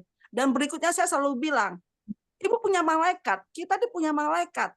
Tuhan kasih sama kita malaikat. Bahasa mereka kan malaikat, bahasa kita Roh Kudus. Saya bilang, minta sama malaikat itu. Jangan takut. Kalaupun terjadi sesuatu dalam hidup kita, saya selalu gitu Pak, Ibu, terjadi dalam hidup kita berarti Tuhan itu sayang sama kita. Dan saya juga gini, saya paling senang kalau orang istilahnya ngomongin saya, baik omongan yang baik atau ngomong yang jelek, berarti dia peduli sama saya, berarti dia care sama saya, berarti dia sayang sama saya. Itu Bapak Ibu, seandainya ada yang ngomongin kita jangan ambil langsung sisi negatifnya. No, kita ambil sisi positifnya. Ya, jadi benar Pak yang Bapak bilang, kita percaya mendekatkan diri pada Tuhan. Seperti Daud, pada saat dia terjatuh, pada saat dia berdosa, Tuhan memaafkan dia dan Tuhan angkat dia. Ya kita, ya Pak, yang utama itulah, hanya dekat Allah saja, aku tenang. Dan berikutnya, selalu saya bilang ke pasien-pasien saya, hati yang gembira adalah obat. Selalu saya bilang, semua sakit penyakit, monggo Bapak Ibu setuju atau tidak, banyak dari pikiran. Banyak dari pikiran, punya iri hati, benci, jengkel, itu semua dari pikiran. Mau sakit apa kita bilang? Sakit mah, pikiran, stres. Mau sakit gula, karena banyak pikiran. Mau sakit darah tinggi, semua karena pikiran. Yang lainnya, ya hanya tambahan lifestyle, gaya hidup. Tapi semuanya karena pikiran. Oke lah, ada keturunan bisa. Jadi saya selalu bilang, yang bisa menguasai pikiran kita bukan konselor, bukan psikolog, bukan psikiater, bukan dokter. Tapi yang tahu pikiran kita pada saat kita bangun, kita tidur, pada saat apapun, hanya Tuhan yang menciptakan kita. Jadi kalau saya selalu bilang sama pasien saya, kuasai pikiranmu dengan apa? Kalau muncul pikiran negatif, rubah jadi pikiran positif. Contohnya, nggak usah jauh-jauh, kayak Ibu tadi, Ibu Lucy. Ya, maaf kalau nggak ada ya di sini. Tadi saya dengar ada anak temannya kena nuklir.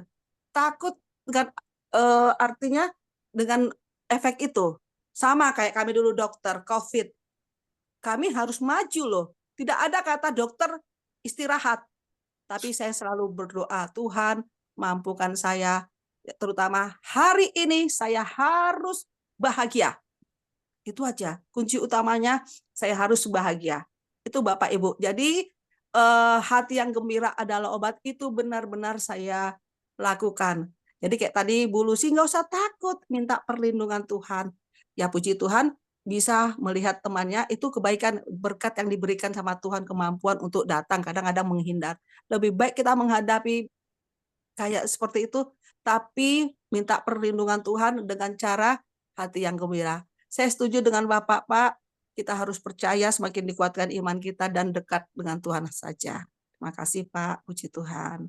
Luar biasa, Dokter Rita. Jadi hidup itu memang berjalan bersama Tuhan Yesus dan mengalami hidup bersamanya.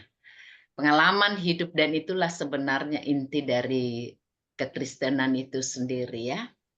Pengalaman hidup agama kita itu sebenarnya mengalami. Nah, karena iman Kristiani juga kan iman yang menyejarah. Dan kalau tadi disampaikan sama Dokter Rita, selalu bahagia, pastikan hidup kita. Jadi katakan pada diri kita, hari ini coba kita masing-masing nih, hari ini saya harus bahagia. Hari ini saya memilih bahagia. Coba kita bilang, hari ini saya harus bahagia. Saya harus bahagia. Semua di unmute ya. Hari ini Hari ini saya memilih harus bahagia. bahagia. Puji Tuhan. Oke, hari ini saya memilih bahagia dan memilih untuk tetap bahagia. 1, 2, 3. Hari ini saya memilih bahagia dan memilih untuk tetap bahagia. Bahagia. Wah, Luar keren. biasa ya.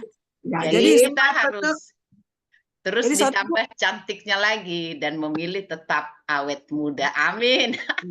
Amin. Jadi motivator-motivator biasanya di situ yang mereka membangkitkan semangat kita. Kenapa kita harus tergantung pada motivator? Kita harus bahagia. Kamu pasti bisa. Kamu pasti bisa. Kamu pasti menang. Itu kan kita sendiri. Jadi hormon itu yang membuat hormon, namanya ada hormon endorfin, hormon bahagia. Itu yang harus kita ciptakan. Begitu bangun pagi, terima kasih Tuhan, saya dikasih kesehatan, apapun keadaan kita, umpama kaki kita sakit, terima kasih Tuhan, aku sudah sembuh. Itu yang perlu, Bu. Jadi jangan tergantung motivator. Saya kurang setuju kalau motivator dibayar mahal, kita bayar mahal, ternyata yang bisa menyembuhkannya kita sendiri. Benar. Itu ya, Bu, ya. Itu Jadi Bapak Ibu. pasarnya motivator sama konselor berkurang ini, Dinda. Dinda dokter. Boleh, Kak, boleh. Boleh, Kak. Benar ya. Iya. Artinya yang sudah Wah, bagus, market saya berkurang juga ini.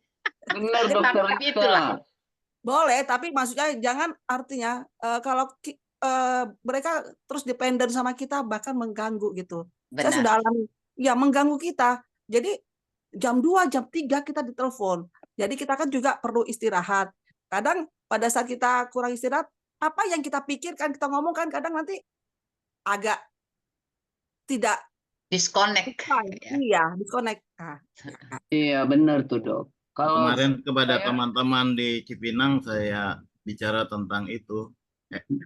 Filipi 4 ayat 8 itu. Segala iya, yang semua yang adil, benar, semua yang semua suci, yang semua yang manis, semua yang sedap didengar, semua yang disebut kebajikan Harus itu dan yang patut kita- dipuji, pikirkanlah semuanya itu. Amin. Jadi sebenarnya motivator itu bisa menjadi motivator karena dia punya pengalaman yang dahsyat bersama Tuhan. Itu yang utama intinya. Hubungan secara dalam dengan Tuhan, dia menjadi motivator yang dipakai. Sehingga karena banyak jiwa yang mengerang, jadi kita nggak perlu motivator, yang penting sudah memberikan pakem dasar-dasar kepada siapapun supaya dia boleh dengan hatinya, dia berbicara dengan hatinya bersama Tuhan, dia mendapatkan solusi, mendapatkan jawaban atas stres, masalah, depresi yang dihadapi. Sehingga dia boleh menjadi guru, sebab pengalaman itu adalah guru yang amat terbaik. Itulah munculnya menjadi motivator, konselor, ya. Jadi banyak masih jiwa, nggak harus pasien dari satu terus berkonsultasi, jadi nggak mengurangi pasar. Just sejok, Kak. Ya kan, karena masih banyak toh. Nah, dan kita percaya memang hidup di dunia ini memang belajar dan berjuang. Maka itu setiap insan perempuan yang menjadi multifungsi dan multi talent, dia harus secara proporsional membagi atau memanage waktu, memanage hati, memanage pikirannya, menjadi perempuan yang selalu positive thinking, menjadi perempuan yang selalu rendah hati, karena orang yang rendah hati itu pasti akan melekat kuasa Roh Kudus, sehingga apabila dia dipancing dari kiri, dari kanan, dari belakang, dari depan, berbagai masalah, tekanan hidup, penjoliman, fitnah, segala macam, dia kan selalu tenang. Ya, tenang dia terus, dan bahkan dia bisa smile, bahkan pada saat dia dibully, ya, bahkan saat dia dipermalukan, bahkan saat dia direndahkan, ya, tetap tenang dan nggak perlu kita mengklarifikasi. Saya salah satu perempuan yang nggak begitu suka mengklarifikasi. Orang mengatakan apa, nggak penting diklarifikasi. Yang penting kita berdoa, diam, bekerja, dan tunjukkan prestasi kita bahwa kita memang mampu dan bisa. Dan kuncinya lagi adalah kita mengasihi sesama. Ya, mengasihi sesama. Kenapa kita harus punya tanggung jawab seperti atas ciptaan Tuhan bagi kita menjadi pemberita kabar Injil Tuhan. Ya, kita memiliki tanggapan atas grace yang Tuhan beri buat kita kan gitu. Nah, dari situ nanti terlihat, oh dia begini, bagus ya. Maka saya selalu mengatakan, jangan ragukan doamu, jangan perkatakan hal buruk kepada keluargamu, tetap perkatakan hal baik positif kepada anakmu, maka perkataan itu adalah doa. Kalau kita bilang anak kita, kamu baik, kamu anak pinter, maka dia akan pinter. Tapi kalau belum apa-apa, karena dia sedikit mengganggu perasaan kita, ada banyak tamu, ada anak-anak, cucu kita ke depan, sus marah-marah gitu. Oh, enggak, saya selalu bilang, bawa anakmu, sekecil apapun baik, bawa ke gereja. Dia mau berisik, nggak akan berisik. Itu benar, Tuhan nggak boleh menghalangi. Datang, bawa dengan kondisi apapun. Nanti dia motorik otaknya di situ akan mendengar. Dari 1000 perkataan yang disampaikan pendeta, ada 10 kalimat yang dia dengar. Maka tumbuh kembangnya akan menjadi baik. Itu yang saya alami. Jadi saya menjadi guru saya menjadi konselor saya juga tetap berdoa bahwa konselor yang paling hebat adalah ya memang Tuhan. Tapi ingat, ada hamba-hambanya yang dasar luar biasa yang diberi kuasa menjadi konselor. Seperti Bu Tina, Dr. Rita, ya, dan kita semua dipakai oleh proporsional oleh Tuhan. Apapun itu. Terkadang hidup ini sulit, dan memang kalau saya mengalami kesaksian saya, yang saya alami itu adalah guru terbaik. Kan nggak semuanya bagus yang kita jalani, tapi kita belajar, oh begini toh maksud Tuhan. Berarti kalau kita kuat menderita, diam, berdoa, beribadah, menangis sejadi-jadinya kepada Tuhan, ternyata Tuhan itu nggak sia-sia ya. Makanya ada lagu, apa yang kau alami kini mungkin tak dapat engkau mengerti, cobaan yang engkau hadapi. Kan ada lagu itu ya, benar kan? Teruskan, Kak. Suara merdunya Kakak tuh menghibur di pagi hari. Ular beracun bagi yang minta roti, ya toh, Tuhan kan bilang begitu. Dia bilang apa? Nggak akan Tuhan memberi, tapi ingat ada yang Tuhan mau. Jangan pernah menceritakan keburukan keluargamu pada orang. Itu akan menjadi objek yang menjadi menghancurkan. Saya mau lihat Dayana. Betapa kasihan sebenarnya perempuan seperti dia. Menikah 17 tahun. nggak pernah mengalami kebahagiaan, dibully. Oleh apa? Oleh orang karena apa? Menyangkut vested interest. Karena apa? Uang.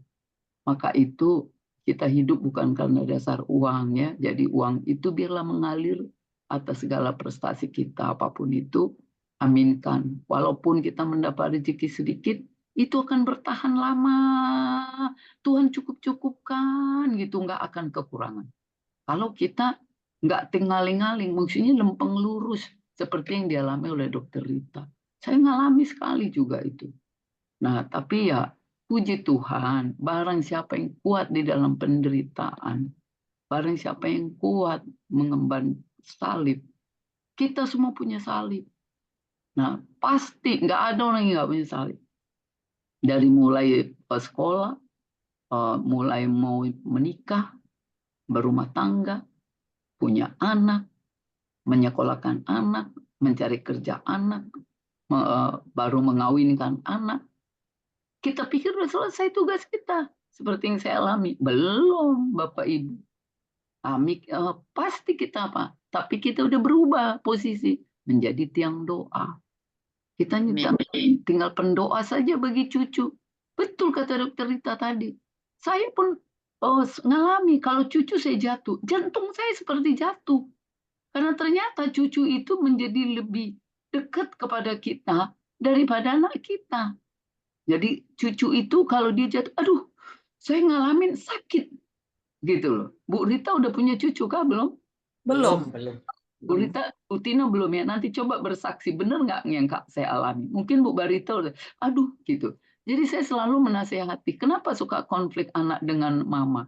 Karena seorang nenek itu, dia akan menyayangi cucunya seperti dirinya, dan dia nggak mau cucunya itu terluka sedikit pun.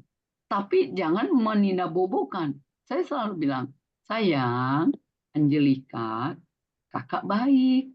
Ya kan? Ya Omi. Karena itu berpakaian harus sopan. Walau di rumah, nggak boleh kelihatan celana dalam. Karena kamu perempuan, ya. Walaupun kamu di pangku papa kamu, nggak baik. Jadi harus pakai legging, baju yang sopan. Karena orang melihat daripada pakaianmu. Kalau kamu menghargai dirimu, kamu ingin dihargai orang, kamu harus menghargai dirimu. Dari kecil saya udah bilang itu. Sehingga sampai sekarang dia berpakaian sopan terus. Jangan ikut dunia. Dunia menawarkan glamoritas. Dunia menawarkan kecantikan, keunikan. Wah, pokoknya kecanggihan dunia. Jangan ikuti ya sayangnya. Nah, gadget juga gitu. Saya buat juga aturan. Makanya saya selalu bilang, sebelum kamu menikah, nanti Bu Tina kasih tahu, buatkan platform hidupmu. Tuliskan di situ. Kalau bisa tempel di pintunya itu, platform hidup saya. Saya ingin rumah tangga saya awet sampai 100 tahun contohnya. Ya toh, bagi 4 itu saya mau Tuhan beri kekuatan, kesehatan, umur panjang. Nah, terus bikin lagi punya anak, punya ini, tulis saja semua. Nanti satu-satu lihat tuh, oh ini sudah selesai centrong, oh ini sudah centrong gitu ya. Sampai umur berapa Tuhan izinkan kita. Nah, saya buatnya begitu. Saya buat platform hidup saya, anakku juga gitu. Ingat, hidup jangan boros. Jangan seolah mau kiamat dunia. Kalau kau punya platform 100 tahun, bagi itu. Kalau 100 tahun berarti 25 bagi 25 tahun bagi lagi 5 tahun, dari 5 tahun bagi lagi per tahun. Apa saja yang kau harus lakukan? Berapa anakmu yang kau mau? Nah, persiapkanlah semuanya itu sehingga tidak ada nanti manajemen konflik. Ya, jadi harus teratur semua dari mulai bawah. Jadi bukan berarti kalau orang punya uang banyak hamburin semuanya. Atau orang nggak punya uang, kecewa. Ngelihat orang, wah, makanya banyak sekarang terjadi pinjam duit karena lihat orang pakai tas branded, ya. Nah, mau pakai rumah mewah, saya mau pinjam uang. Nggak penting. Hidup apa adanya. Jadi saya selalu ngajarin begitu. Apa adanya. Cukupkan. Gaji 1 juta, cukupkan. Supaya nggak terjadi konflik. Atur. Nah, itu Bu, jadi saya senang sekali diskusi kita pagi hari ini Bu Tina. Nanti kita buat juga. Karena memang kehidupan ini jujur. Kita di dunia ini belajar. Berjuang untuk lolos daripada segala macam konflik, segala macam masalah. Jangan konflik secara vertikal. Itu udah pasti buat Tuhan. Pasti yang paling banyak konflik horizontal. Nah, apalagi itu saya tadi senang ngelihat Dokter Tina bilang, peluklah mertuamu. Saya mengalami itu. Jadi kalau boleh, belum tentu juga Bu Tina. Saya dulu memperhatikan mertua, bahkan saya angkut semua keluarga suami menjadi yang tidak baik menjadi baik, yang nggak sekolah menjadi sekolah, yang tidak kerja bekerja, yang pengangguran saya bikin jadi usaha-usaha, walaupun itu usaha kecil, tapi minimal dia berdiri di atas kakinya, sehingga tidak tukang minta-minta. Tapi buahnya apa yang saya dapat? Ada juga yang nggak baik. Tapi syukurin aja kan, kemarin saya baru curhat juga kan ke Bu Tina. Ya itulah kehidupan. Maka itu sangat bagus tadi yang kata Dokter Rita. Memang genggaman di kita itu hanya Tuhan, hanya itu saja. Kita semua hanya ada co-pilot saja. Kalau yang menjadi pilot kita ini udah Tuhan Yesus saja. Maka berseru-serulah kita setiap hari, perkatakan hal-hal baik, nggak usah negatif lihat orang, bangun. Kalau lihat orang di sana lagi terjatuh, dalam nama Yesus berkati dia. Walaupun orang itu nggak kenal kita. Dan walaupun kita nggak kenal dia, kita menjadi pendoa-pendoa. Itu aja dari saya, Dokter Rita. Terima kasih untuk kehadirannya. Jangan jenuh-jenuh. Ya, mungkin yang lain. Terima kasih Bu pengalamannya dan semua dukungan semua yang Ibu alami dan semua yang nasihat bagi saya juga itu masukannya Bu. Terima kasih Bu bisa berbagi. Sehat selalu ya Bu dan semangat ya Bu. Amin. Jadi Bu Anita ini kemarin sayang kita nggak ketemu ya Dokter Rita ya. Iya. Penyanyi. Jadi saat nyanyi di Semarang, semua itu gempar. Kami makan di Kampung Laut. Itu sekampung laut itu ikut joget itu. Kenapa nggak Terus diajak Bu Tina? kami nyanyi di Lawang Sewu.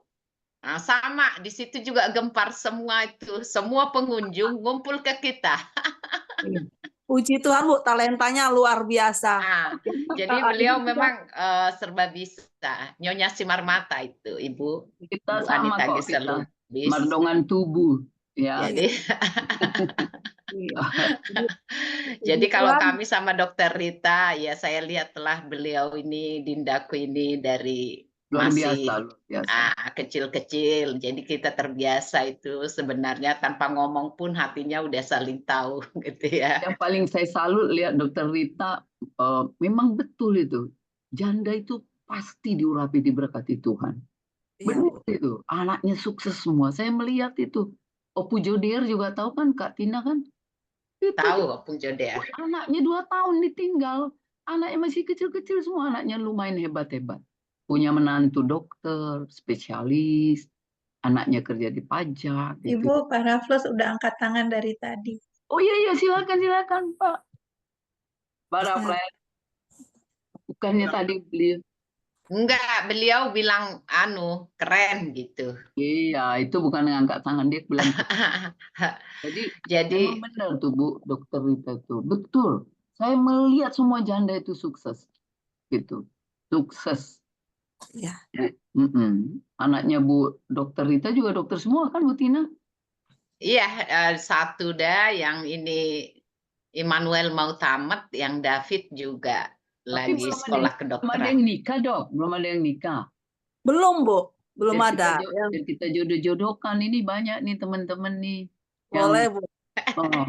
Boleh, Bu. Jadi nomor 1 memang sudah 27 tahun. Kemarin ya memang banyak yang suka. Cuma saya pribadi Bu, yang namanya kita ibu, ya kita bilang artinya tidak mau menikah. Saya di hati saya mumpung Tuhan kasih kemampuan untuk saya untuk membiayai sekolah spesialis dulu Nak. Saya bilang, kamu biayai anak orang, punya cucu, aku juga ikut membiayai. Maksud saya kan gitu Bu. Jadi saya udah bilang, tahun ini dia selesai intensif, tahun depan dia rencana mau spesialis. Saya bilang, 1 tahun spesialis, kamu boleh nikah. Tidak harus jadi spesialis dulu. Maksud saya sudah ada kepastian dia bahwa dia spesialis, Bu. Dibanding dia nanti tidak spesialis, contohnya saya ini lah, Bu. Saya dulu nggak mikir saya harus spesialis. Karena ada suami. Saya mikir karir suami yang maju. Sama dengan kakak di Telkom kerjanya. Tapi begitu meninggal, nah saya harus bagaimana Tuhan? Dengan dokter umum ini saya bagaimana? Walaupun cukup, saya punya klinik, saya kerja di PLN, saya di RSC. Tapi yang penting saya tuh mau menjadi anak-anak, lihat saya nih di usia saya sudah lewat 40, saya mau belajar. Jadi belajar itu, saya selalu benar kayak tadi kata Ibu, belajar itu tidak hanya melalui pendidikan formal, tapi informal juga kita belajar. Belajar di kehidupan ini sama Tuhan. Itu Bu. Jadi saya menunjukkan sama anak-anak. Nah itu langsung saya terapkan sama anak saya nomor 1. Kamu sekolah ya nak. Kalaupun nanti, ini kan dia di RSUD Kota Tangerang. Kamu jadi berkat selalu nak. Apapun, jangan. Iya, bagi sambil nih yang ada di Kota Tangerang, ada Dokter Abraham Turnip. Dokter Abraham. Masih intensif. Abraham Turnip. Abraham Turnip, silakan. Di rumah sakit apa ya, Dek? RSUD Tangerang Kota. RSUD Tangerang Kota ya, boleh. Baik ini anak kita nih. Boleh bisa mau dikenalin siapa boleh. Saya tidak artinya tidak menolak. Biar saya kenalkan. Boleh. Nanti kita ajak Kak makan siang. Boleh. Kebenaran. Ini recordnya saya matikan dulu ya Bu. Iya. Kebenaran menantuku juga dokter Awardia Lydia di Mitra